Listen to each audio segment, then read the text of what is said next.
Despite its place in 3D Mario canon as 64-3, in hindsight it's quite obvious that Super Mario Galaxy was a turning point, and in between, sometimes resembling its predecessors, but often more closely resembling its successors 3D Land and 3D World, with the more linear, challenge, and gimmick-focused levels. Nintendo EAD Tokyo has had a hell of a life. If you want a true look at where Galaxy started, you only need to look at their first game, Donkey Kong Jungle Beat, the bongo platformer. But the group would also work on 3D Land and World, and Odyssey and Bonanza down the line. Galaxy also has the distinction of being tied to the Wii. The game is more normal than most Wii games, but it is very obviously a Wii game, even as the game has managed to escape that console, and it's something worth noting. Super Mario Galaxy initially released in late 2007, missing the Wii's launch by about a year, and was immediately a smash hit that defined the console. So much so that it would be made available as a digital download for the Wii U in 2015, the Nvidia Shield exclusively in China in 2018 because of, weird China stuff, and with reconfigured controls for touchscreens and gyro instead of the Wii's infrared sensor, and with widescreen. And this version would go on to be the basis for the two Switch releases in 2020 as part of the time-limited Super Mario 3D All-Stars, and 2025 as a digital download, or bundled physically with its sequel. And the game is also set to be the basis of the second Mario movie, which is interesting, I suppose. Super Mario Galaxy is far and away the simplest of the original 3D Mario trilogy, further peeling back the complexities of Mario's moveset in favor of relative simplicity, probably in part due to the Wii remotes, leaving Mario with his triple jump, side flip, back flip, wall jump, ground pound, and bringing back the long jump from 64. The punches and kicks are gone, the dive is gone, picking things up is mostly gone, with the pretty limited exception of Koopa shells that serve as projectiles occasionally, and bob-ombs in 2 or 3 levels. And in place of these missing mechanics are the return of power-ups, although on a level-by-level basis as small gimmicks, and the spin, a jump correction mechanic that stalls Mario's momentum, allowing him to extend jump slightly, reverse his momentum, gain a touch of height, and stun most enemies. All with a simple flick of the wrist, which, to be fair, feels incredibly smooth and natural, and the move itself is a fantastic tool that adds just a splash of depth to the game by allowing a lot of little skips and tricks when combined with other moves. Mario is definitely at his stiffest here. The iconic Mario slipperiness and slide is replaced with slower movement and incredibly tight controls. The game is built around both so as not to feel bad for it, but it is a notably more restrictive game than its forebears, limiting Mario heavily and reducing the focus on Mario's freeform and expressive movement used to explore tiny little worlds for more tightly designed and compact challenges, which isn't necessarily worse, but is very different. Some people who love 64 and Sunshine just won't care for what Galaxy is seeking to do, and vice versa. As far as pointer stuff and tilt controls go, it's a relatively minor element, thankfully. The pointer is used to collect star bits, a type of currency used to feed hungry Lumas for access to alternate routes and a few alternate worlds. And if not going for 120 stars, the entire mechanic is functionally a non-factor outside of a tutorial very early on in the game. The star bits can also be shot at enemies to stun them, but it's almost entirely superfluous given enemies aren't usually the big challenge in this game. A second player can also control the cursor for these purposes, as like a little brother mode, but if they're young enough to be down with that, you can probably just hand them an unplugged controller. Of course, that's not the most iconic thing about Galaxy. What is some very, very impressive technology. Simulated gravity that wraps around miniature, often circular planets, allowing Mario to walk off a ledge and continue along a wall, go all the way to the bottom, and continue walking in a straight line back to where he started. An innovation that has the practical effect of creating tiny little obstacle courses, and the effect of being the coolest thing ever. A truly innovative bit of visual flair that colors almost every second of gameplay with so many dimensions of play that it's kind of hard to encapsulate. There's definitely times where it is just a gimmick. You could flatten out some of these little obstacle courses and change almost nothing. But very often, there's cool challenges based around navigating this gravity field, dodging obstacles by moving above and below a platform, adjusting to a new perspective on the fly when switching orientation, using the small circumference of a planet to functionally achieve lift with a big long jump. While the game shows restraint in how crazy it asks you to need to be with it, it's the perfect little thing to add depth to even the simplest of challenges.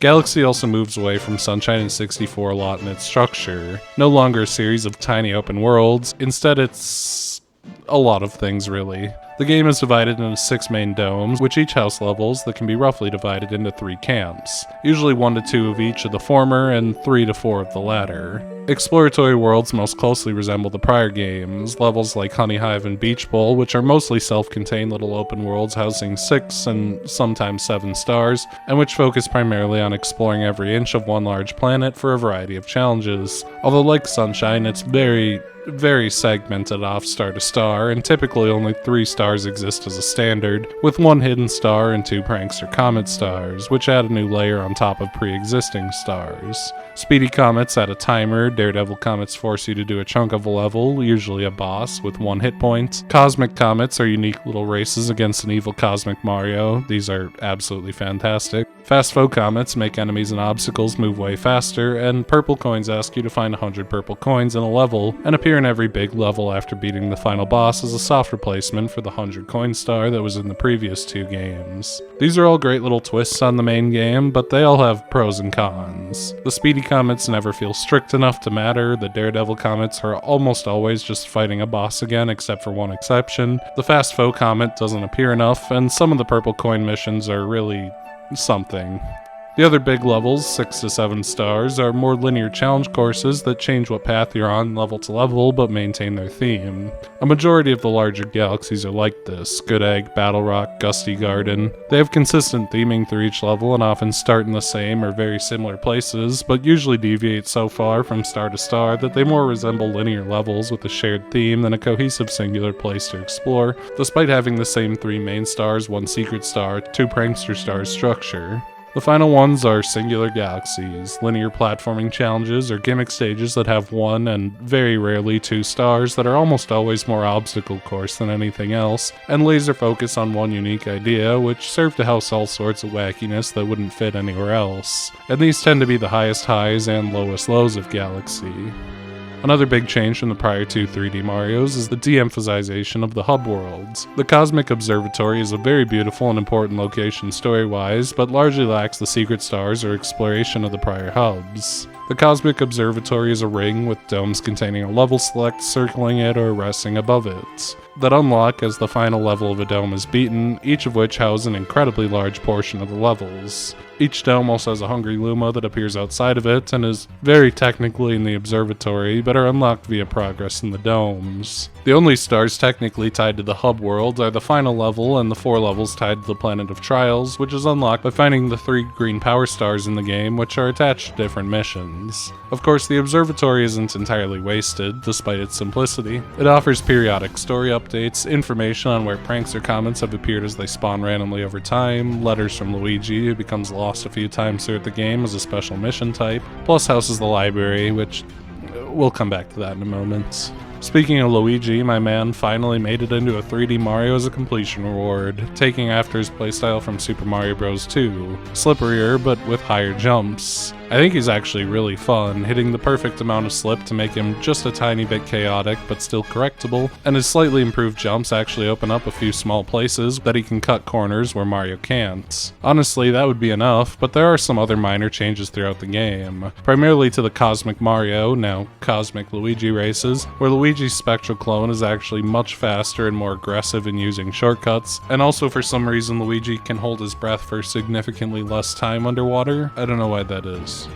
Also, no, Luigi's still the one getting lost in levels. Second Luigi. I guess which one you think is the real Luigi's kind of up to you, but it is a very funny little gag when it comes up. As for the Switch changes, both versions, it isn't a whole lot honestly. Using gyro instead of infrared for the cursor is pretty minor. When using gyro, the cursor will begin to drift over time and you'll have to reset it with a button that they added, which can take a little bit of getting used to, but it does feel very natural to control, and motion controls are relatively rare in this game. The few gimmicks that actually ask you to use them feel completely fine with them, and using the touchscreen's even easier than aiming with the gyro or the cursor. Super Mario Galaxy is a hell of a game on the presentation end. Compare the cutscenes here to Sunshine, actual direction, camera angles, movement, and man, maybe I'm a sucker, but the constant starry skies in this game really get me. As should be obvious from how often the game changes, this game wears a lot of styles and ideas, and almost all of them are fantastic. When you can go anywhere in the universe, why not?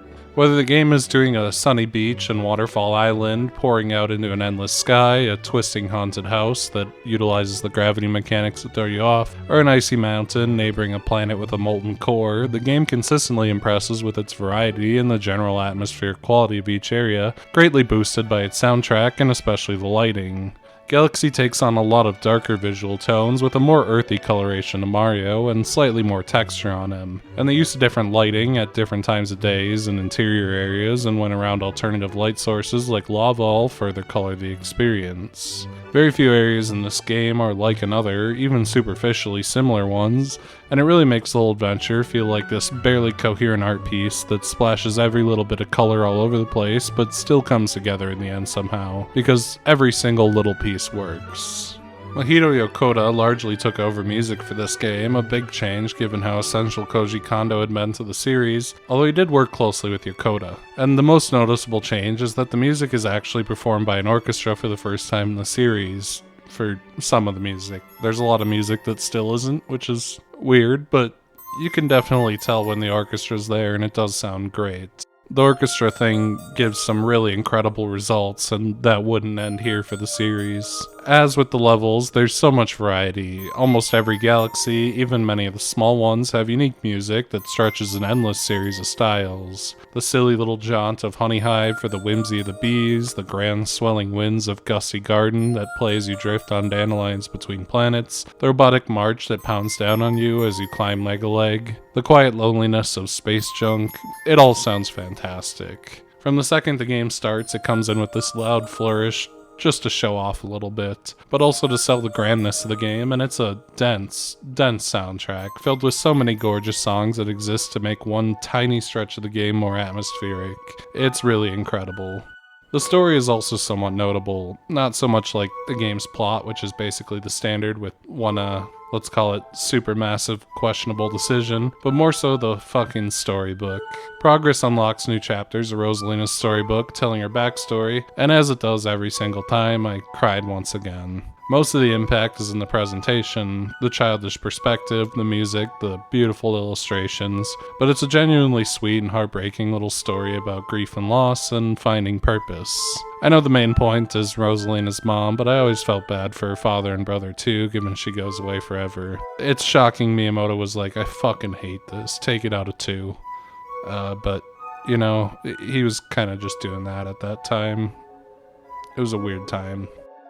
Galaxy begins on something of a cold open, beginning in the Mushroom Kingdom during the Star Festival, a day where star bits rain down from the sky, before Bowser arrives in UFOs and absconds into the one place uncorrupted by capitalism, space, with Peach in tow, launching a blast strong enough to send Mario into deep space and land him in the Gateway Galaxy, Rosalina's home planet that she visits once every 100 years, which serves as a very simple tutorial, catching bunnies to acclimate to the controls and also the whole round planet thing, which is initially a touch disorienting, but the planet is a pretty nice size to keep it minimal, and the tutorial also has introductions to the spin jump and a tiny bit of platforming and combat. It's a very nice introduction that hits the basics without being too over-tutorial-y. Great music, cute world with a little house, and a nice introduction to Rosalina and the observatory. Gateway does eventually get a second mission, a very chill purple coin collecting one with the kinda strange inclusion of Flight Mario, which makes its only in-level appearance here for the coin collection, and it's actually quite smooth to control, in part because Mario can stop on a dime to aim himself, but also, the only other place it can be used is the observatory, where it's a very slightly faster way to reach the domes on the upper level, and I suppose that's fine. It's a flashy and fun power-up that doesn't really need to justify its existence. I used to just love flying around with it over and over again, but I wish there was some, difficult obstacle course that used it somehow, because it really is cool as hell. Good Egg Galaxy is the first real world of the game, and it begins with the more linear design that has Mario hopping planet to planet. I assume largely to show off the seamless transitions, and really starts at the bang as far as the variety of Super Mario Galaxy goes. Good Egg always starts in the same place, this little planet with a house on one side, which you can notably cheese your way to the top of with backflips and spins instead of going to the other side to take the pipe, which saves 10 seconds when saving Luigi from up there for a star once that's unlocked. This is always the first lost Luigi after saving him in a later level, and the big tower on the underside serves as the big jumping off point. I really like its kind of spooky theme with the dead trees. It's kind of a fun thing to throw in this early. The first actual level in Galaxy is a journey, taking you across a half-dozen planets that introduce a lot of little things that are important later. The big boulders that roll around can be smashed by spinning in their gems, which are frequent obstacles and relevant for a boss later. Collecting the pieces of a launch star, which comes up a whole ton, flip switches, which allow you to progress when all of them are turned yellow, but turn back to blue if stepped on a second time, which are an uncommon but present level elements, and of course some basic platforming. I love that you can skip most of this planet with all the gaps and holes in it by getting risky with some long jumps. It's very satisfying, and it all leads to the first boss, Dino Piranha. I love Dino Piranha. What a cute guy. I also really like the mechanic of spinning his tail to launch it out and then slingshot it back at Dino. It's something that comes up a lot in a number of levels and bosses and enemies, and it's a ridiculously satisfying animation. Just the perfect length. It's a very simple first boss for obvious reasons, but I love the energy. Also, after getting 13 stars, Dino Piranha is revisited as the first prankster common in the game with the speedrun. The time limit is extremely generous, but there are a few cool places to save time, like the aforementioned planet with all the gaps, even if you can just play this one normally, but a little briskly and be fine. The second mission serves to introduce Hungry Lumas. These little guys tend to hide secret stars by diverting you off the main path and require a star bit payment. Usually if you're doing even a reasonable job of collecting them, you'll be fine, but a few of the later levels do require you to be extremely thorough and even backtrack a little bit to get it. Here it's the only path to reach the giant pill, but it is a pretty important tutorial, alongside the introduction of pull stars, which Mario can get himself to by clicking on them with the cursor. The big payoff for feeding Luma is a really cute 2D section. These appear here and there and often play with these gravity panels that flip Mario upside down or sideways. I really love the pill because there's lots of little spots that outright skip like half of this section. Right from the start you can backflip through like 2/3 of it if you're paying attention. Also, instead of making the pull stars at the end, you can just long jump out to the star. I love these little shortcuts in a game that's relatively strict and straightforward. It makes it feel so satisfying to figure something the game didn't necessarily expect out. King Caliente's battle fleet is the big climax of Good Egg, and it's all about coconuts. Essentially an extension of the Dino Piranha mechanic. Smack them and they fly forward and kill spiky plants, pokies, and other enemies. They're pretty central to this boss too. I love the way these things kind of arc around the planet with gravity, but they can be a touch finicky to line up. Not that big a deal, you're usually not under that much pressure. They'll loop around and end up near you anyway, even if you do fuck up a little bit. I also like how militarized Bowser is in this game. It's kind of a weird little detail. You make a brief trip to this planet with cannons shooting out rolling chain chomps and bullet bills, and briefly fight across some of Bowser's airships, which definitely become a recurring element in this game. King Caliente is another really cool design. A lava octopus is fun in general. I think this boss may be a bit too simple though, even for how early it is. His primary attack is firing coconuts, which can be volleyed back at him, and after each hit it takes an extra volley to send it back to him. Ocarina of Time Ganon, basically. He does occasionally mix it up with the flaming rocks, but this fight is really, really easy. Even Dino Piranha can sometimes bump into you when he got faster in his later phases. The back and forth is pretty fun, but I don't know. That really just leaves the purple coins in the post-game, which is an extremely laid-back challenge taking place on the 4 tiny planets surrounding the pill. There's no time limit, very little risk. It's mostly a routing challenge to find all the paths between the planets to get everything, which is largely just following a path of coins that leads you to the pull star to do the whole lap, and then taking the secondary launch star to skip over one of the planets for a few extras. It's a pretty area, but I guess you don't want to make Good Egg too stressful. Honeyhive Galaxy is the first exploration world. A good majority of this stage takes place in one big open area with a handful of offshoot planets. There's not even really a curvature or any gravity gimmicks here. It's like a very modernized Mario 64 level, complete with big endless voids to fall into. The Mario getting sucked into a black hole animation always kind of rattles me. It's a little uncanny. There's an awful lot of stuff crammed into this condensed little area. Waterfalls, rocks rolling down the hill endlessly, some large mesas to climb, a vine connects to an upper area with a large pond that goes further and further up the hill to reach some secret areas. There's an entire backside with a little slide and some platforms covered in sticky honey that ruins Mario's jumps and running. It's really explored to its fullest in the Purple Coin Challenge, which has you just crawl over every inch to find the coins. Plus the music is just great. I mean, you've probably already recognized it from about 1,000 YouTube videos at minimum. The world also introduces the game's first power-up, which is central to the first level. B Mario takes flight, or B Luigi takes flight later. The B power-up absolutely sees the most use of any power-up in the game, and for pretty good reason. It absolutely has the most going on. B Mario can fly. It's decent for verticality, but amazing for horizontal distance with tap flutters, you know, pressing and then releasing and then pressing and releasing since you don't fall very fast. It also makes Mario lighter so that he can stand on flowers and clouds, lets him climb honey walls, and really the only downsides are that his spin attack is severely nerfed, essentially giving him no distance when he's trying to use it for that, and that touching water turns him back into Mario, like Mario, which adds some kinda interesting little challenges around dodging water, but it's never made into that intense of a challenge.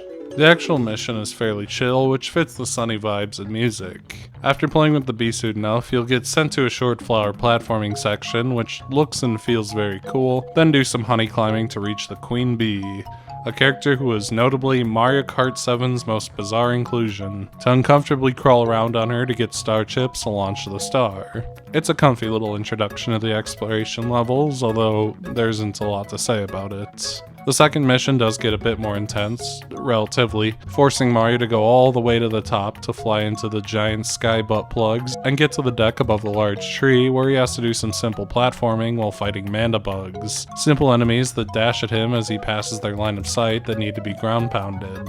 Fun little trick, spinning right before ground pounding causes Mario to home in on the nearest enemy, which makes these enemies and also the boss, which is literally two of these standing on top of each other, into some of the easiest enemies in the game. This is definitely the most underwhelming boss in the game, but everything else here mostly makes up for it. It is made a bit weirder by the fact that Mission 3 is an actually good mana bug fight. There's not a ton of build up, you go through a mana bug infested Honeyhive and launch over to Bugaboom's little planet, and utilize Dandelions to spin yourself into the air and hover above him as he flies back and forth. Timing it out just right to get above him and ground pound him out of the air is so satisfying, especially the big thump as he falls down, and it actually takes some decent amount of thought to time out. It's just a banger level in general. For its standard prankster level, Honeyhive features the first Cosmic Mario Luigi race, and since the map is so open, there's actually a good few routes that can save some time. Backflips can cheese you up the cliffs to the lower parts, but almost the entire race can be skipped by launching around the back of the course, if you really want to be that ahead of the Cosmic Racer. These racers are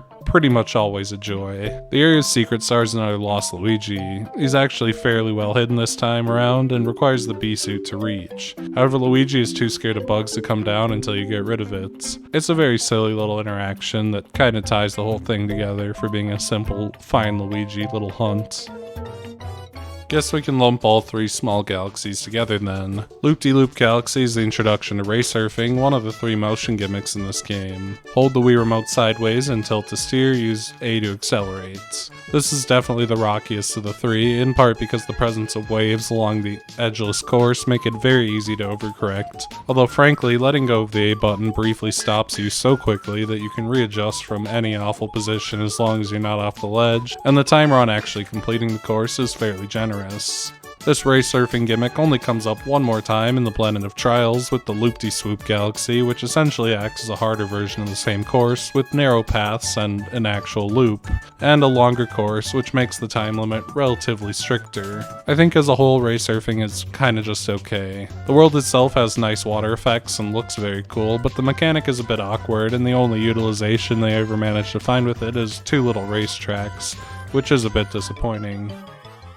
Flipswitch Galaxy is what it sounds like. 3 sides of a cube with flip switches to press, 2 have spike platforms hovering around, and the top side has some electric fences that move around and a little spring guy who sends out a circular shockwave every few seconds. This is fine. It's a short little challenge with some simple platforming and a few small places to shave off some time with long jumps, and for an early game challenge it's completely serviceable but not particularly memorable.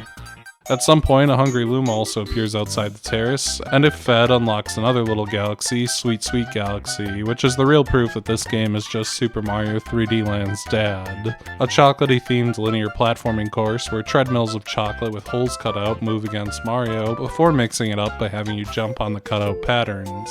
It's a very fun little challenge that's a little different each time by nature of being the rare course with moving platforms, and it has that wacky, chaotic energy to it. Going fast with long jumps feels really risky, and it's a lot harder than anything else the game has had so far. The theming is weirder than hell, but honestly it's in a fun way, and the level really feels like a nice challenge so early on. That really just leaves the finale. Throughout the game, Bowser Jr. and Bowser switch off for finales. We'll talk about Bowser later, but Bowser Jr. pulls out all the unique bosses. Bowser Jr.'s robot Reactor begins on a short standalone segment introducing guiding bullet bills to glass domes to crack them open, which comes up quite a bit, which always leads to some fun, intense little platforming challenges. Even if this little tutorial is pretty straightforward, and it all pays off with Mega Leg.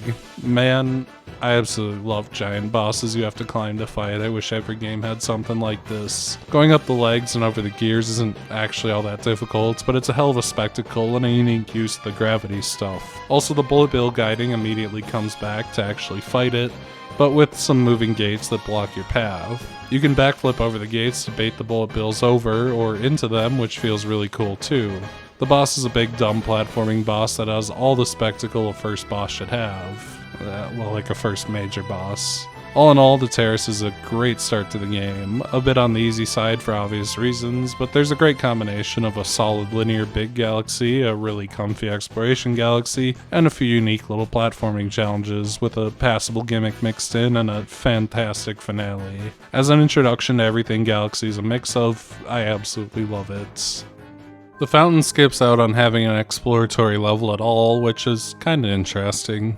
Space Junk Galaxy is a collection of odds and ends, a visually darker level consisting of debris and abandoned space things, the Hockatate Express from Pikmin included, in a dark void. It's an interesting one that plays with some tangential mechanics a whole lot. Only a few planets from the start is the titular Polestar path of the first mission, a line of Polestars that's a bit harder to navigate than the ones before it, although despite the name, the main attraction here is this little area where floating gems build a path in front of Mario as he collects 5 silver stars. Taking it slow and letting things play out is the obvious solution, but this one is so fun to go fast on. Long jumping around and using the stars as a guide, which is also a surprisingly necessary maneuver in both the speedrun Comet version and the timed 100 purple coins version especially, where getting fancy with it is both incredibly satisfying and also efficient. It's a fantastic level. Mission 2 is an airship level, just crossing between a series of them while fighting enemies by throwing Koopas at them. There's something incredibly satisfying about scooping Koopas up with the spin attack, the way they kinda like spin around you before they end up in your hands. That shit's great. And it's generally a fun mechanic. And the boss Camella is pretty good too. She alternates spawning Koopa shells that rocket around the ship and fireballs that bounce around in a slightly smaller radius and has to be sniped with shells. Doing so quickly enough can interrupt your fireballs, which gives the whole thing a really nice pace to it. The finale also has a new mechanic and a fantastic boss, going straight from the Polestar path to this really interesting glass planet, then to the Sling pod course, which are used by highlighting them with the cursor, pulling them back, and aiming to the next one. As a kid I found these weirdly difficult, and occasionally I will get a hand twitch or something that kills me instantly. This mechanic actually asks for a decent amount of precision with some weird camera angles, but I love how often these little Sling pod sections have harder paths or some bonuses like 1-ups and health mushrooms that increase Mario's max life to 6 from 3 for a level. The boss, Terrantox, uses the Sling pods quite well. His circular arena keeps the pods from being too punishing, like if you miss, you miss, but also you need to dodge the giant spider's sprays of goo to hit his glowing warts, and then his ass, and the spots on his belly, which keeps you moving the entire time, uses the gimmick in an interesting way, and is generally satisfying as Mario smashes through the spider with a cool sound effect. A secret star here branches off from the prior level via the first in-level Hungry Luma. You know, the first optional one. All the secret level is just killing a ton of Goombas on a giant wooden Yoshi head floating in space, which is both a very strange theme, but also kinda just lame. Still, Space Junk has lots of interesting little ideas and gimmicks between its levels. Each level is very memorable despite being simpler visually, and both bosses are fantastic. The other large level of the dome is the Battlerock Galaxy, which has some surface level similarities to the prior. Lots of tiny little gray planets, in this case tiny little UFOs, which is pretty fun. Although obviously Battlerock has its titular giant rock covered in cannons that I guess is kinda like a war fortress. Battlerock is kinda sold on being more dangerous than usual. Good Egg and Honeyhive were very chill, Space Junk was lonely, but Battlerock is all about dodging cannonballs, electric fences, and thinking fast, which makes it the most exciting world we've seen so far as the big ones go. The first mission shows us off well. The premise is simple, ride a UFO to the other side of the rock, however there are cannons and electric barriers above and below. It's fairly manageable, but you're also clearly intended to be going between the top and bottom of the UFO instead of just backflipping the fences, which kinda breaks the challenge. To be fair, much of the reason this one is so notable is the purple coin challenge, which has 100 coins in this auto-scrolling section that need to be picked up in one clean run, with little chance to recover from missing even one. Also, you get to do it a third time to save Luigi. I know it's a common talking point in this game that the menus have so much pomp and circumstance that it kinda makes things a slog, but you really feel it when you're visiting the same level 3 times, especially one that's an auto-scroller. The second mission is the only one that actually focuses on the Battlerock, primarily through the off and on mechanic of throwing bob-bombs at things to break them. They would be much more satisfying with a shorter timer, I think. They take like 7-8 seconds to explode or something like that, but they do get a lot of good use out of it. Once actually inside the Battlerock, Mario needs to use them to open up cannons to shoot between to escape the Battlerock right as it explodes for no reason. To be fair, it is very hype. And there's a nice little escalation a few times with needing to drag bob-bombs around past electric fences and the like. Generally, the bob-bomb mechanic is fairly fun and satisfying. This level introduces it well with a lot of flash and explosions. The other secret stars tied to this level too, and very related. A hungry Luma that dumps you in a dump, like a literal trash heap, where you need to throw bombs precisely, marked by yellow dots, to destroy all the trash. The first time isn't so bad, but it won't be so simple next time. It'll be a while though before we return to the dump. Finally, the big boss level. I really love everything about Top Maniac's invasion. Both Mario and Top Maniac's top men are incapable of directly hurting each other and can only push each other around with spins, which turns every arena into a tiny little sumo match to see who can throw each other into the electric barriers that cover the level first. Although on Top Maniac's UFO, you can just long jump past all of the intended battling, which is something I obviously love. And just for a treat, there's also a solid 2D gravity section covered in moving walls that try to crush you in the middle. I don't know any really cool skips in this 2D section, but it is a nice one. Top Maniac is a bigger version of his minions. Same idea, but you need to bounce on top of him once to stun him, and he will attempt to move away from you a little bit when stunned. He's a very fun boss that really just scales up the mechanics of his little guys to be more intense. Top Maniac is also the star of the game's first Daredevil level. You just fight Top Maniac again, but with one life. It's a fairly functional little challenge, but most bosses in this game are too easy to truly warrant the challenge, with one exception. That just leaves the little guys. Rolling Green Galaxy is another gimmick control level, this time placing Mario on top of a ball controlled by standing the Wii Remote upright and tilting it to steer, which is admittedly the clunkiest method of control in the game, although I find this gimmick very fun. The general weight and momentum of the ball are very satisfying to learn to wrangle, although this initial golf course level is pretty straightforward. There's a few small jumps that can be made to skip little bits of it, but the better showcase is the Planet of Trials version, Rolling Gizmo Galaxy, which places the ball on a much more treacherous obstacle course of narrow pathways, blocks that need to be smashed with momentum, moving gears to cross, and blocks that threaten to shove Mario off the path. The control method can make it a touch awkward and frustrating, but I love how much they went all out for this gimmick. Plus it actually gets a third appearance unlike race surfing, but that comes much later. The Hurry-Scurry Galaxy is a very simple little challenge. Collect the musical notes that sit on platforms that disappear a few seconds after being stood on, which is pretty good. This level's only about 30 seconds long, but it's a challenge that forces you to think quickly and keep moving, and sees a harder rerun later, so the eventual return to this is pretty fun. The Hungry Luma Galaxy Sling Pod Galaxy is exactly what it says on the tin, a devilishly precise sling pod course of moving bombs, walls, and an occasional pull star segment through the same types of obstacles. The level's a simple showcase of the gimmick with alternate routes with increased risk for shortcuts and goodies, and really squeezes the most out of the relatively simple mechanic for a short burst. Nice, solid level. Unlike Bowser Jr.'s levels, which are usually airships leading up to a unique boss, Bowser gets unique platforming segments, ones that often focus heavily on 2D and 3D gravity gimmicks, ending in an ever-evolving Bowser fight that keeps adding layers each time until a finale. In the case of Star Reactor, there's a pretty cool 2D section that flips gravity pretty constantly on top of moving platforms, which feels really good to master, and really good to go fast through. And simplest Bowser's fine. He really only has the first two parts of his cycle, jump and make shockwaves that need to be hopped over, and jump to smash Mario, which can be baited into the little blue spots to burn Bowser. This fight sees a lot of iteration throughout, so it's only really underwhelming in comparison, and I absolutely love how when you hit Bowser in the tail, he begins to spin away in his shell, and you have to spin his shell again when it comes around the other side. Kinda like a one-man volleyball thing that's very satisfying to end each cycle of his battle. Dome 3 is the kitchen.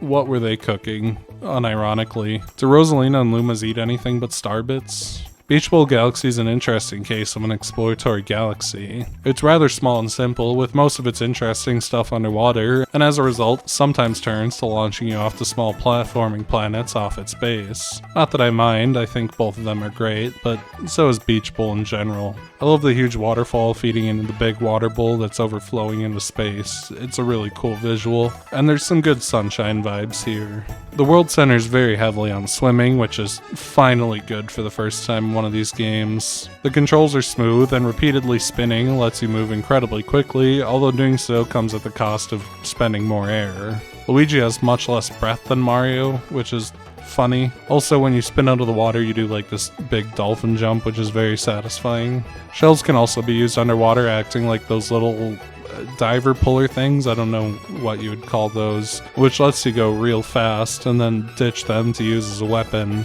And you can do dolphin jumps with those too. It's all cool stuff. The first mission is a bit disappointing, as it does feel more like a tutorial for the swimming, just having you swim around for pieces of a launch star to get to the upper ridge of the planet. Although Luigi at the very least can skip doing that outright, which is very fun. You can just climb up this tree and then backflip up there. You might be able to do it with Mario. I didn't actually try it, but I feel like you should be able to, but it'd probably be a lot tighter with Mario.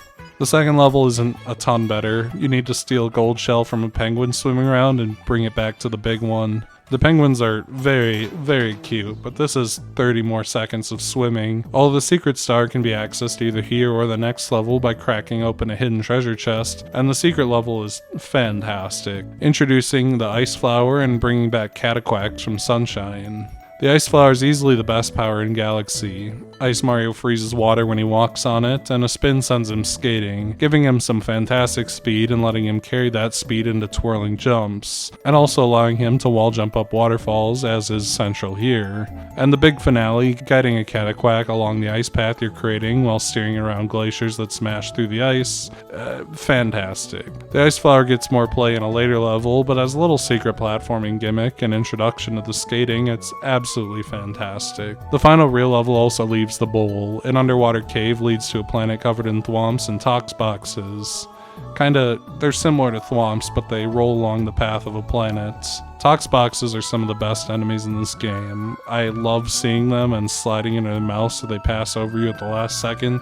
That is just the coolest thing in this game. And this level also has a great little shortcut at the start where you can hop across these little moving platforms. It's a great little 3D line style challenge. This also gets a rerun as the first fast enemy challenge where all the tox boxes and thwomps and even the shortcut platforms are faster, which is kinda neat, although this is usually the least interesting comet type. They almost all just end up with fast tox box gimmicks. As for the purple coins, it's Honeyhive style, just a comfy exploration of the whole planet, and boy is Beach Bowl comfy. I'm a bit conflicted on Beach Bowl though. While I love the theming and music, the stage is objectively pretty weak on the mission side when it's actually staying on the main planet, and only seems to get better when it leaves it, but when it does, it's real good. Ghostly Galaxy was pretty much made for me. I mean, it's the Luigi's Mansion throwback, a big-ass mansion with gravity switching, mazes of bones, skulls, ghosts. This was always going to be my favorite world. I mean, look at this twisting bridge leading into the mansion and tell me that's not the coolest thing ever. This level doesn't even really hide the fact that it's doing Luigi's Mansion thing. The first mission is saving him from the mansion's depths. There's a great variety of little ideas here. Boos need to be baited into light to kill them, sometimes by going through a convoluted path to turn said light on, and there's the very bizarre inclusion of Boo Mario, a power-up that almost never gets used. Boo Mario can fly very slowly, bumps off walls very cutely, and can turn invisible to pass through bars. You need it for about 30 seconds to reach Luigi. It's cute that you have to lose it to not scare him, just like with Bee Mario, but Boo Mario never really gets that moment, even in his brief reappearances. Still, it's a very cool little puzzle box to go through this mansion, like this absolutely heart-stopping moment where you have to jump off a ledge to get a key and rescue yourself with a pole star.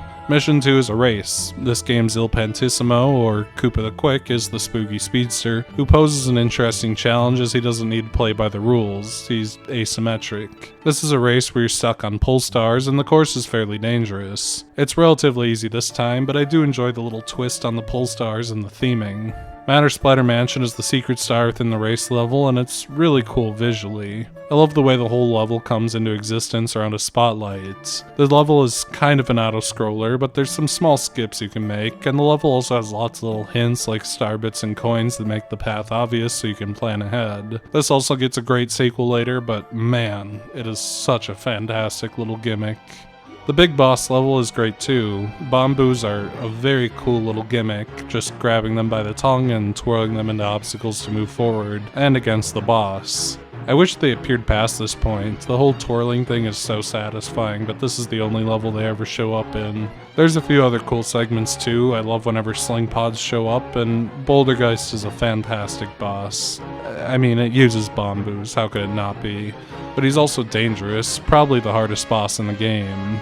His hands block a lot of attacks if you don't know how to weave around them, and his spikes build up walls to line you up for his punches and rock throws. On initial run, he's very manageable, but his Daredevil run is probably the hardest challenge in the game. I think I died here more than anywhere else. He can be such a cunt, especially as the Bomboos will eventually hit you if you can't make them connect, which Bouldergeist loves to try to pull as he runs away from you. The purple coins of Ghostly Galaxy is a tense little Polestar challenge in a tiny area. It has more than 100 purple coins, so it's not precise, but it's very easy to get stuck temporarily or hit an obstacle and get sent back to the planet. With such a short time limit, this turns into an absolutely mad scramble in a really fun way. Ghostly Galaxy is pretty simple, but I love its little twist on exploration, where it does largely take place in this mansion area, but it feeds into all these other areas too towards the end, and man, that boss is so good. Bubble Breeze Galaxy is the final gimmick control segment, this time turning the cursor into a little fan that blows a bubble opposite itself. It's fast-paced and twitchy in a really good way, requiring careful balance in all directions to keep the bubble moving where you need, especially since the bombs are instant death as you'll just be dropped into the poison water stuff. It takes a pretty good amount of focus, it's not nearly as awkward as tilt controls usually are, and it's a good time. Like the others, this gets a hard mode in the Planet of Trials, and they went all out with it. With moving electric barriers, bullet bills chasing you down, it's a really tense little twitchy challenge that honestly could have been its own little budget title on the Wii with some expansion. I think it's easily the best of the gimmick modes. Buoy Base Galaxy is the only mini level that has 2 stars, which is a neat little thing. One about going up, one about going down. The main one, the climb up the tower, is fantastic. The backflip is a very fun move, and using it on these little moving platforms is great, especially when mixed with some wall jumps. The secret star requires going underwater and guiding a torpedo Ted into a glass dome so that you can get to a perfectly fine bullet bill leading segment. Completely serviceable, but notably gives a green star, which is used to open up the Planet of Trials.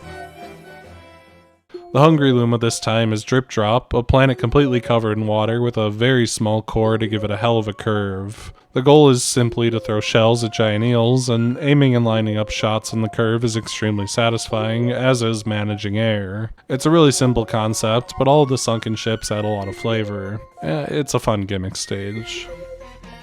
Bowser Jr.'s Airship Armada is a Bowser Jr. finale. Lots of airships, a short auto-scroller that goes crazy fast, and then an actual fight against Bowser Jr., the only one in the game. Well, I mean, he's in an airship, but you get to knock it down with shells while dodging cannonballs and magic Koopas. It's another very cool boss that uses Koopas well, but doesn't do anything too unique.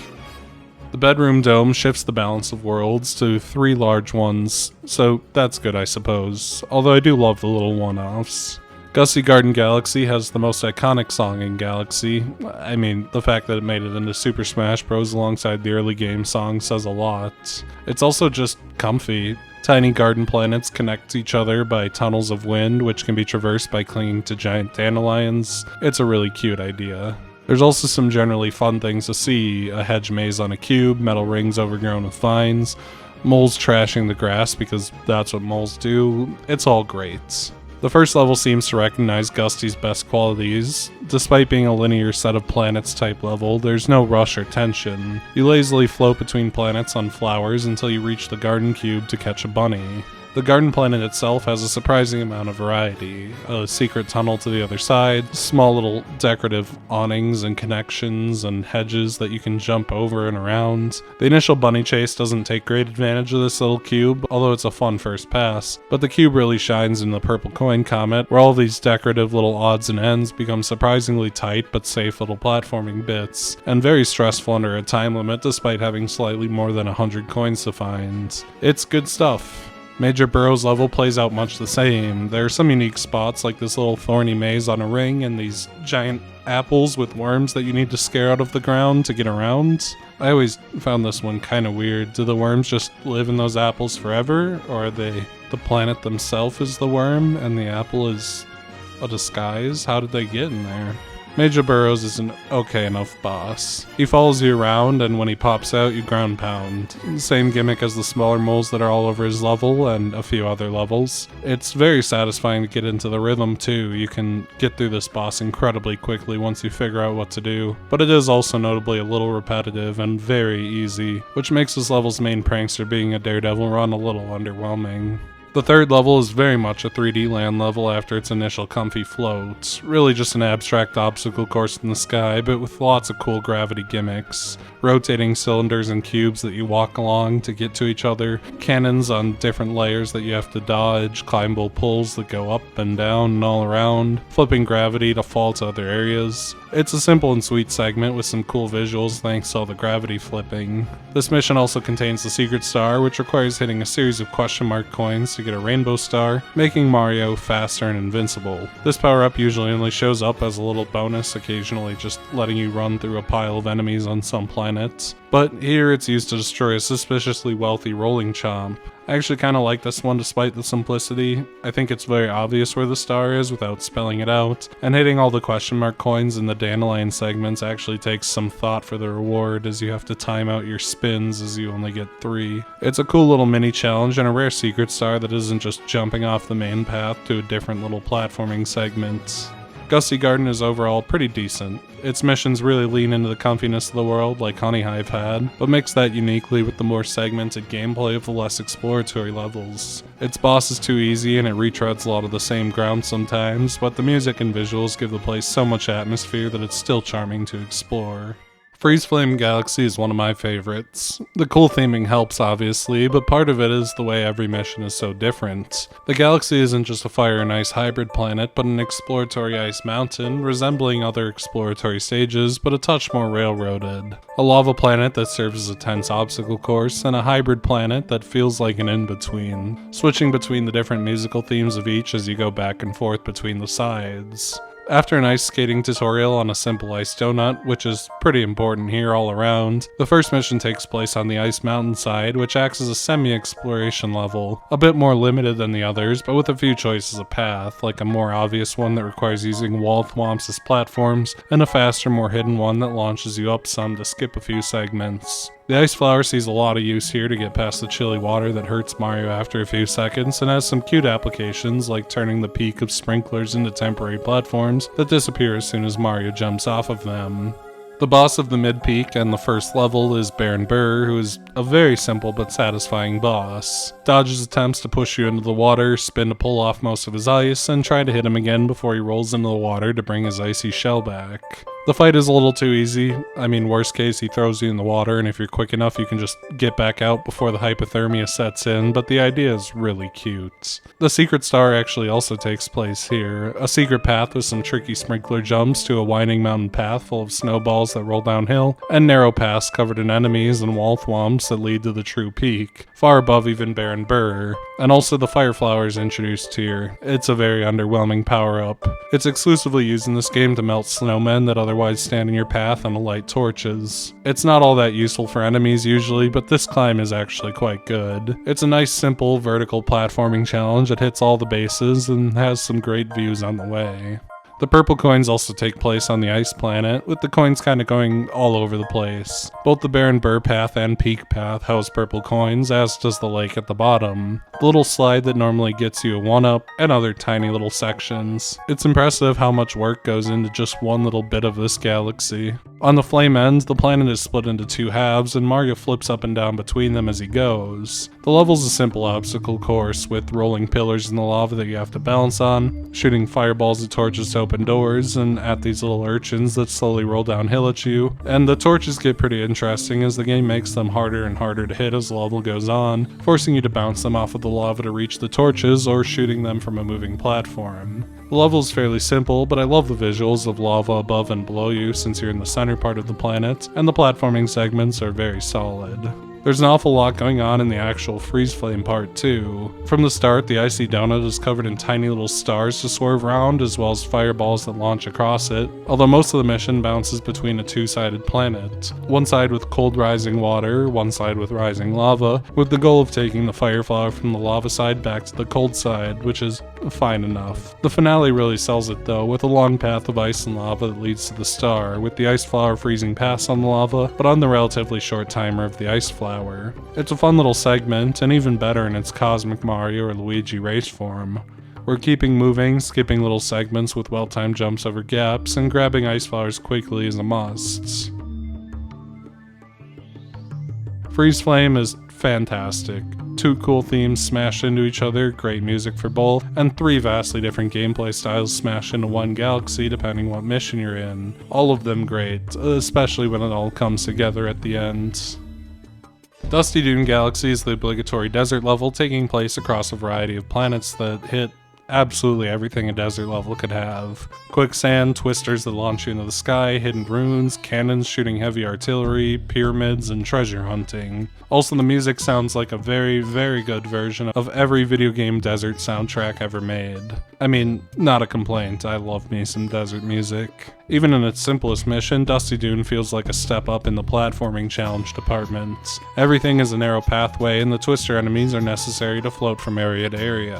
While the central challenge here is scaling a giant tower using twisters and wall jumps. It's not like some Meat Boy type challenge, but it's a nice step up and detours into a nice little 2D section that has some optional paths above the thwomps. It is the definition of a challenging little obstacle course level. Really, the whole thing kind of just continues like that. The second mission has a fun little section with moving sand where you run along it to collect launch star chips. It might be possible to get them all in one loop, but the star spawns in the middle, so it's not that big a deal to go around twice. The moving sand comes up here and there in this world and is a neat but relatively rare little obstacle. The big finale of this level is a silly little obstacle course with tons of twisters all over it where you have to run it back after reaching the far end to beat a timer and climb a building you get a switch to raise. It's pretty fun and it's a very good fit for the speedrun comment that comes after, although I've always found it weird that the speedrun comment here cuts out some of the twisters that are otherwise really good obstacles for a challenge like this. And it's also a decent fit for the purple coins, even if it is a little generic. It's kind of just the same stage, and you got both purple coins on top of a couple thwomps and on the main path, but I guess I don't know where else you would put them. This stage also branches off from a Hungry Luma into an odd little rune with sand that raises towards the ceiling or lowers back down to the floor on command, with 5 silver stars hidden in a maze somewhere between. The idea is simple, but the fact that you can backflip out of the maze and run along the walls to make less trips really saves it, gives it that interesting little edge. The third level is more of the same. Climb this tower, collect the chips, launch to the glass tower, and do a 2D climb up a tower slowly filling with sand. I think this one isn't nearly the amazing challenge the other two are, but it's respectable. This level also has a second secret star, and I actually really love this one.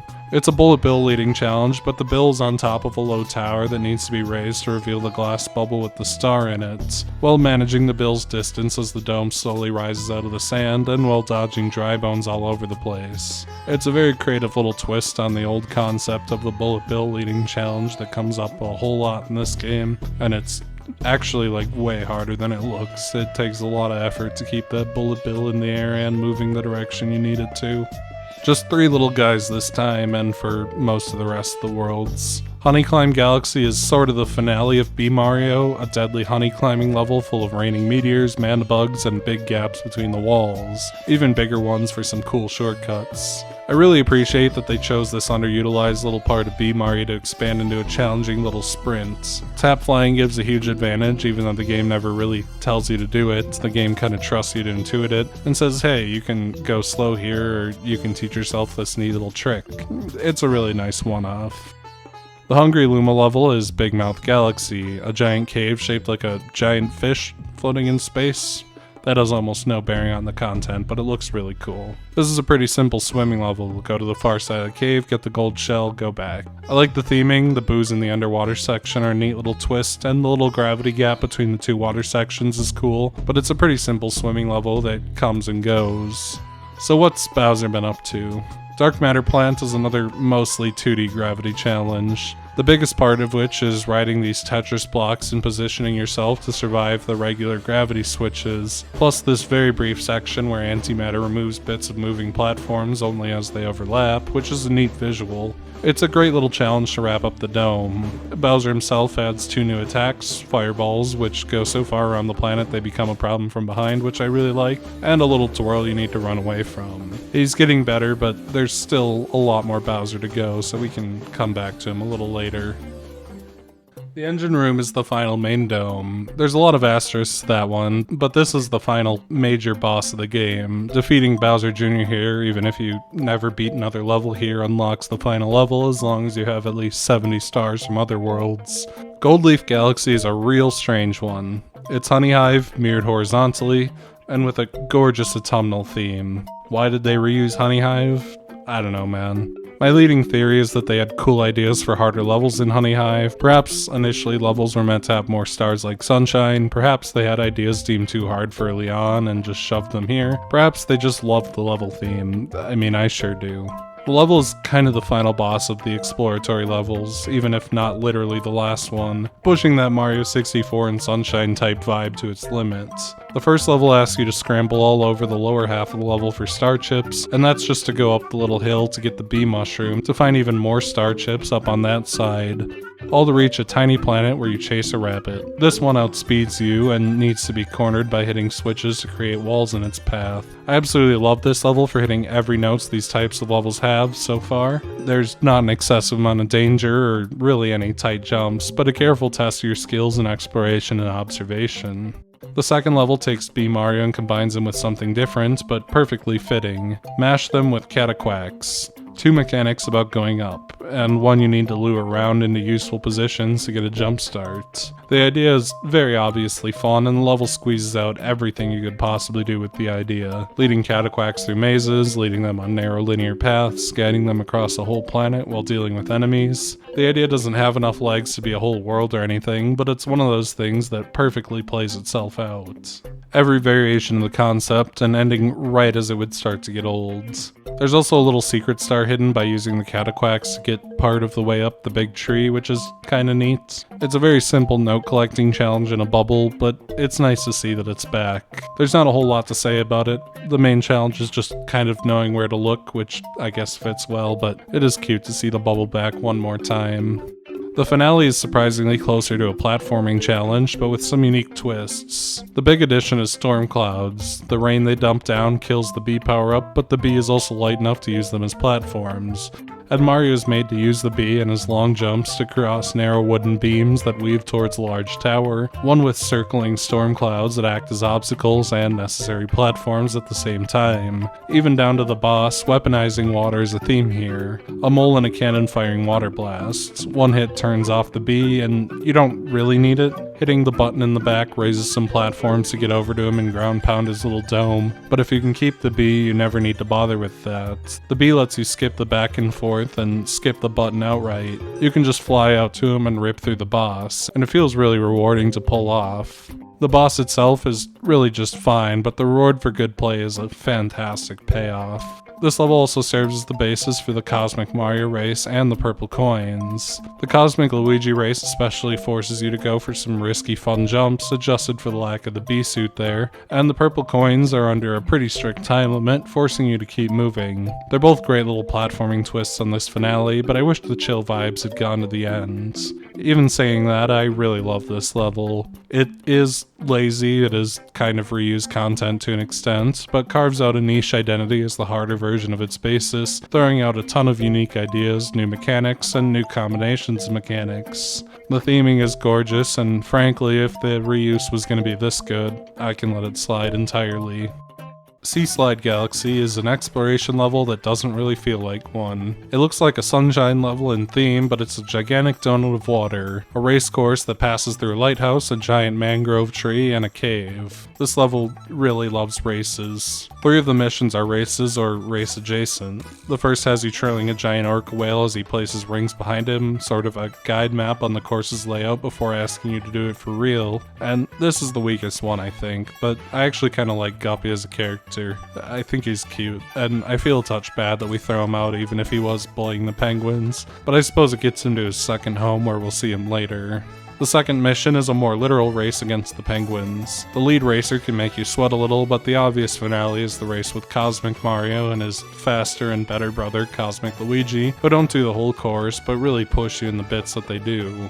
The Silver Stars level and its Purple Coin sequel are the only 2 levels that earnestly treat this as an exploration level, both actually keeping you out of the water and offering the bee suit to do it, giving you just enough moving clouds to reach the next landmark and giving you the necessary vantage points to see the next star or coin. Obviously, you can fall in the water and bounce back from it. Hell, it's usually faster to get around, but especially in the Purple Coin variant, it also means you can't see your next move, and you're probably skipping a few coins on the way. And I think the self-imposed challenge of never getting wet really enhances these little levels, which ask you to treat this race course completely opposite its design, and that makes the whole affair pretty interesting. As for the secret level, the Silver Stars level has a hungry Luma that shoots you to a small planet of shrinking platforms identical to the one in Hurry-Scurry Galaxy, but with a note on each and every platform instead of just about half of them, forcing you inevitably to long jump, probably. I think there's some path that avoids it, but it does work as a neat little tension challenge, even if it's just as a hard mode of an old idea.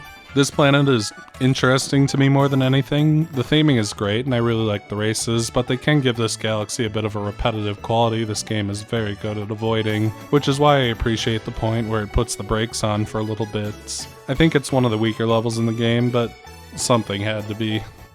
Toy Time Galaxy has the benefit of being whatever it needs to be, perfect for a large obstacle course level.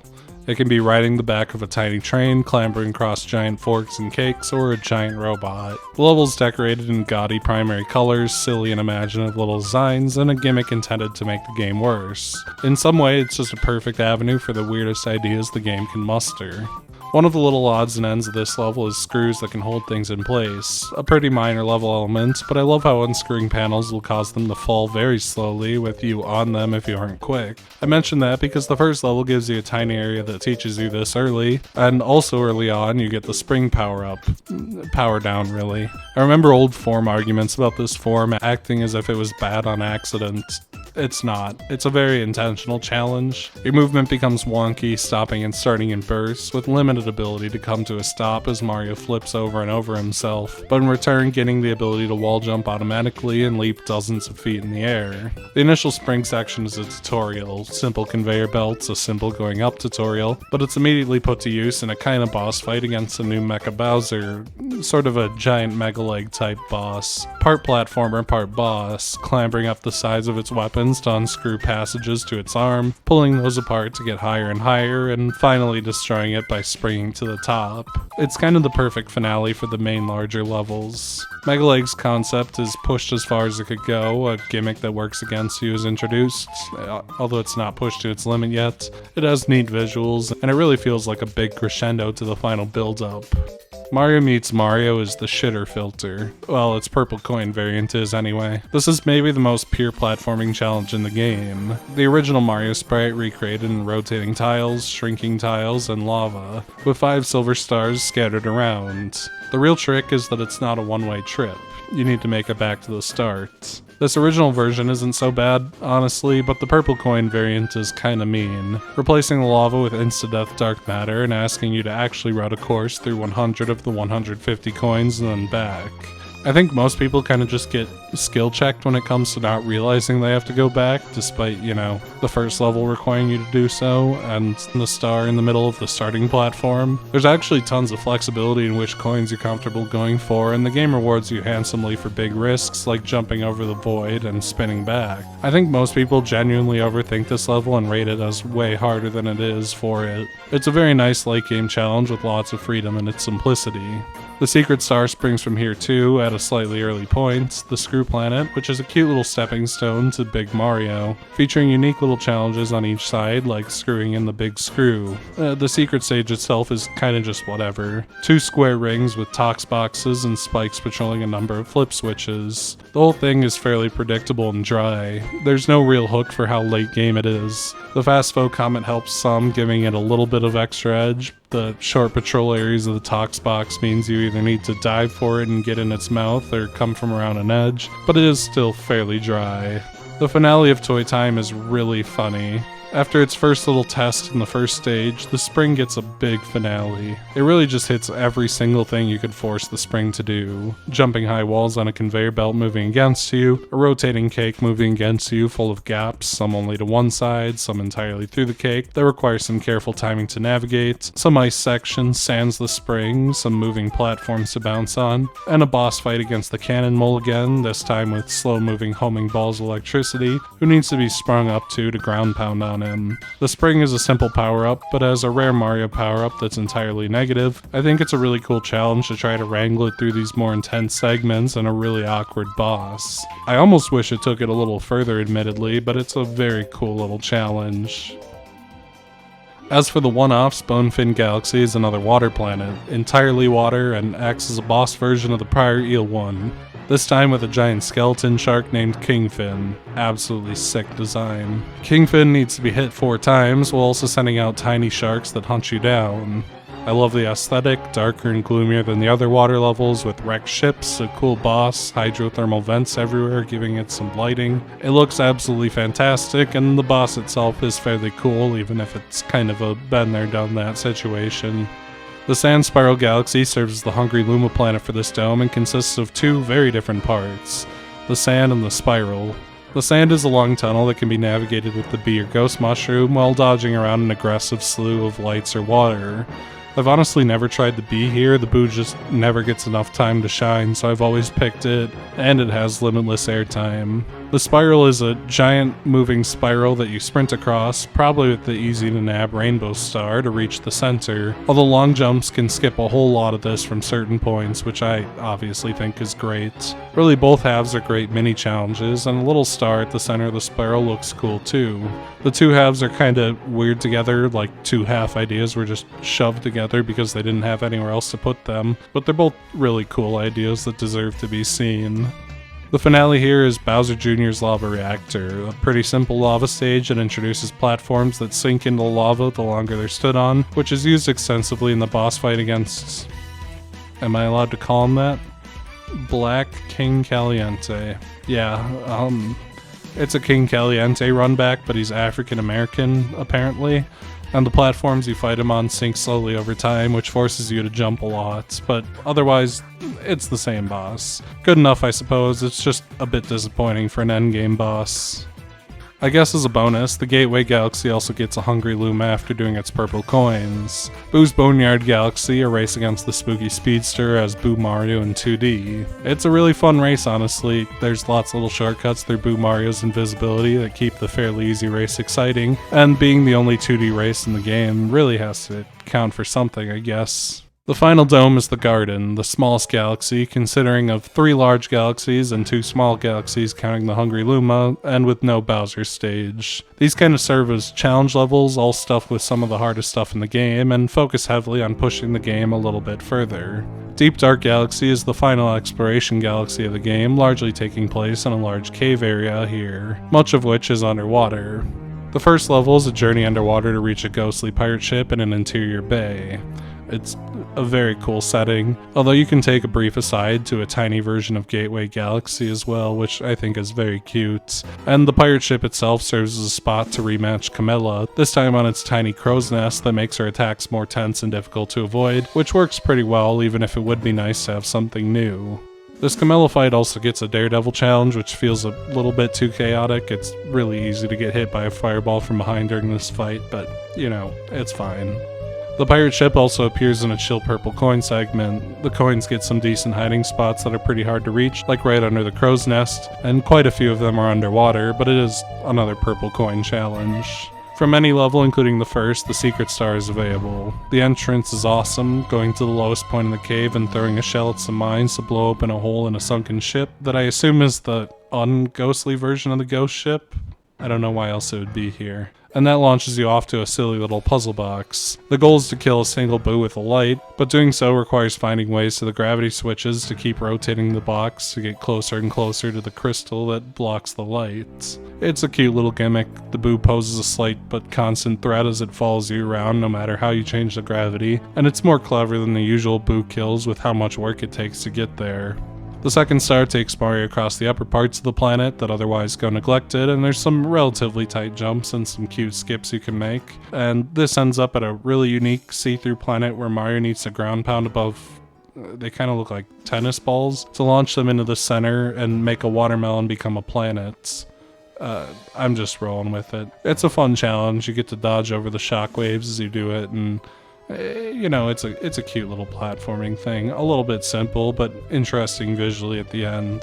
The finale is Guppy's return, although I guess you could do this first so he gets kicked out to the other star if you really want to overthink it. He does the ring thing again, but the underwater cave requires better air management, is much more compact, and has some fun obstacles. Enemies that follow you around a little bit and whirlpools to weave between. It's a lot better than Guppy's first chase, but it does kind of end up being a little bit filler at the end. Maybe this should have been the first level of the world. It might have made things a little more exciting as they went on instead of the opposite. The Dreadnought Galaxy is all about execution, dangerous type platforming, and other things that all come together in the form of a giant spaceship. The first level goes inside the Dreadnought for the game's strongest 2D section, really pushing the limits with walls that close in, gravity twisting, and more. There's a very unique little ending where patrolling robots search a watery planet, and after reprogramming them, they become tiny little platforms that move back and forth from Mario. I love the beams of the robots crossing over the water. It's all simple platforming stuff, but it works really well. The second stage is just a series of unique ideas. The first, a hill of chain chomps rolling out of doghouses endlessly, which need to be dodged while activating flip switches, screw platforms that need to be run along on the sides to rotate them towards where you're going, which gets mixed up with various enemies and obstacles, and the side of the Dreadnought, which has a very, very fantastic section. A series of moving platforms, moving normally upside down or vertically while dodging cannonballs. The constant control switching between the platforms as it changes perspective forces a lot of focus as it comes to just getting through this, but it also serves as the setting for the purple coin challenge, which is extremely tight and precise. Missing even one is a reset, and I absolutely love how diabolical it is. The finale is all about the top men. Every section except this one where you run past the enemies shooting circular pulses of energy at each other is about pushing top men around in increasingly bizarre circumstances. My favorite being the little puzzle cube where you need to lure the top men around to use as springboards to star bits. It also ends in a fight against Top Maniac again, but the electric barriers around the arena move a little bit. Still a fine boss. This level is pretty decent, but it definitely shines in its speedrun variant, which actually has a pretty tight time limit. It's stressful and tense in a way that this game rarely feels like it is, and it's a good final speedrun. The secret star here is hellish.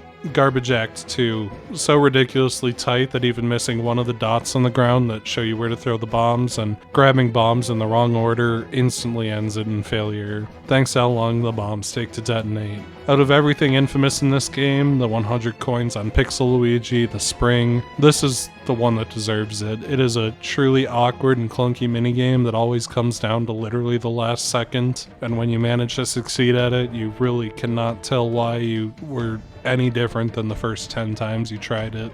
The Melty Molten Galaxy is kind of a half and half. It always starts on its central planet, a medium-sized volcano surrounded by cobblestone paths that I find quite cool, especially with the rest of the planet constantly erupting, but almost always results in going to more traditional platforming segments that share a common theme of soft timers via platforms sinking into lava. If you've got something that good, you're allowed to just run with it. In the first mission, there's a lot going on. A very tight pull star path weaving between tiny stars shooting off lava plumes, a solidified planet with starships to find, and the titular lava spire, which immediately starts sinking when touched, and the climb up it is frantic and tight, but can be made much less so by skipping layers almost outright with some fancy backflips. The spire collapsing to open paths as you go, it's all fantastic stuff, and sadly, the only actual level in the game to get a daredevil run, which it's perfectly suited for given the constant danger throughout. A Hungry Lumen, the first level, takes you to the Lava Tide planet. It raises and lowers periodically to bury paths between small safe spots that house silver stars, and it's a really nice little navigation challenge. One misstep often results in bouncing all over the lava until you die, so it feels really intense even if it is short and simple. The next one is much the same. Meteors rain across the whole level, extending into a 2D section with thwomps, a 2D platforming bit on moving platforms, and the surprise return of the ball, which needs to be rolled across a treacherous field of moving lava filled with holes, while also weaving around meteors. It's frankly shocking that the ball of all things got a finale this bombastic and huge and fantastic, but it's a very welcome surprise. I think it is just incredibly difficult and challenging, and it's probably been a long time since you've been on the ball, which is a little unfair, but I think it makes just absolutely fantastic use of it.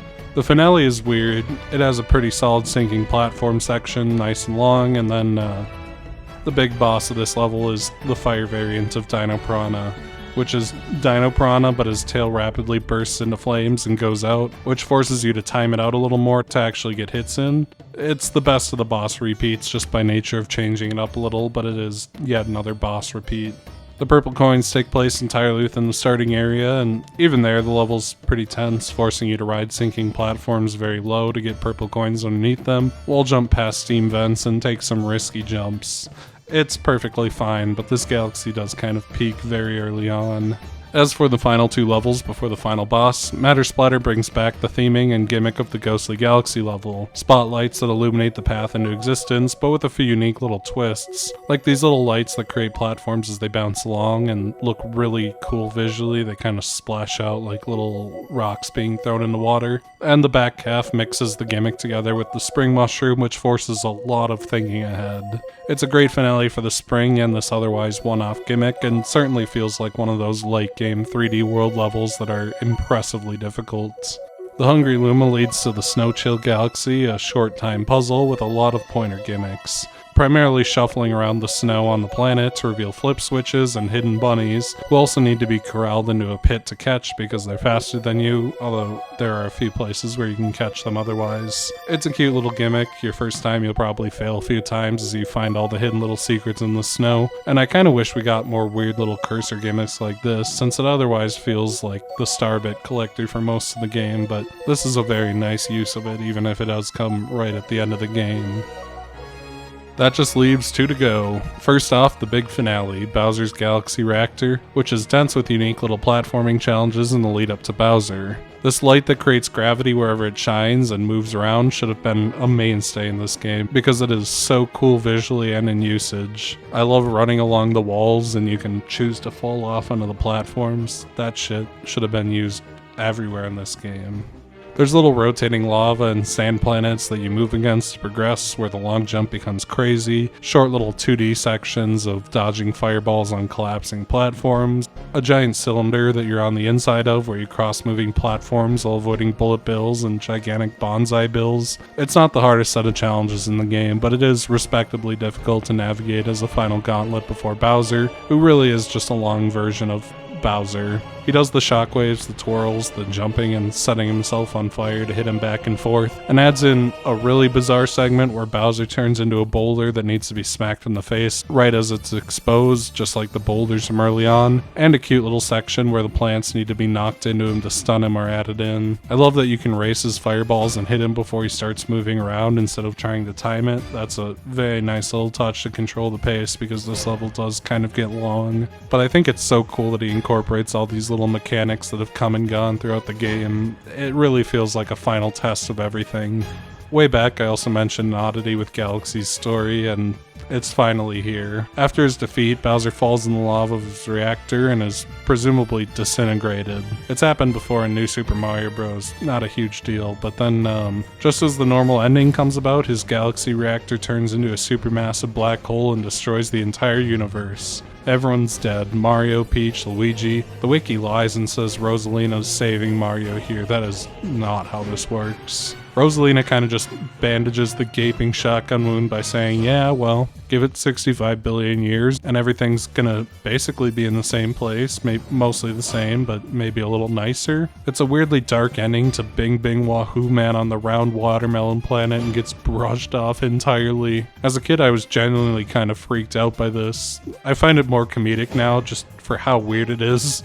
Like some Save the Green Planet type shit, that I kind of just stare in awe at the balls on the team to go for the and then they all died the end type ending. It's vastly inappropriate for what this game always is, but in a way that definitely stands out and makes me laugh.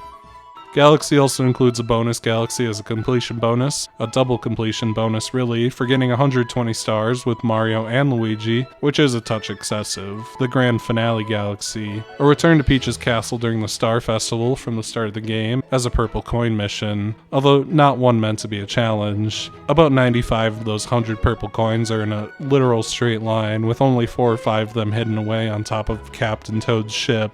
The main point here is the friends we made along the way, with almost every random NPC from the game enjoying the festival. My boy Guppy, the trash robots, Captain Toad becomes the Royal Guard, even though I guess he gets fired and gets demoted down to Captain Toad again by the next game. Penguins and bunnies show up. It's a cute little thank you for going the distance. Not much of a level, but a smile-worthy finale to the wide variety that Galaxy has. I think I might have went on a little too long. What a bother. Sunshine felt so quick too. Galaxy is a crazy ball of ideas, most of them great, a whole galaxy of weird things that sometimes only show up once or twice. The spring, the ball, the bubbles, platforms sinking into lava, the spring. Why did I say that twice? Every galaxy in this game has a unique aesthetic, well, almost every galaxy. And there's this complete feeling that almost anything goes. Every idea, no matter how weird, made the cut. Bees are pretty cool. How about we have a level where you're a bee and you climb some honeycombs? How about some giant toys and cakes? What about golf, but you're the ball? I really wish I could experience Galaxy for the first time again, just to have that moment of surprise as I open a new level and get greeted with something completely off the wall. Exploration takes a definite backseat, but it's not entirely gone, although I can definitely feel for the people who were a little disappointed by this not being 64-3. Even the exploration levels that there are relatively small and often divert into platforming challenges anyway. I think there could have been a bit more, but it's not really the point of the game. The Wii's weirdness was the perfect excuse to simplify, to make the game that would lead to the next few 3D Marios, 3D Land and World especially, resembling it more than it resembles its forebears, and the platforming stuff is absolutely fantastic. The addition of small circular worlds feels weird. It feels like it should be a gimmick, but it leads to a lot of surprisingly cool little challenges alongside many, many more conventional little challenges. It's kind of that blend that works really well. Simple core gameplay and simple goals. You know, here's an obstacle course combined with these gigantic ideas. But you're spring, but the course is sinking in a lava, but you're in a bubble that ties all that wackiness together. Throw in amazing visuals, especially in the newer versions, which are obviously in full screen and look fantastic. A tier-worthy story, side story, you know what I'm talking about. And amazing music, especially the orchestrated pieces. And you get a game that is literally the whole package. Just a brilliant, brilliant game firing at all cylinders at all times, maybe only topped by its own sequel.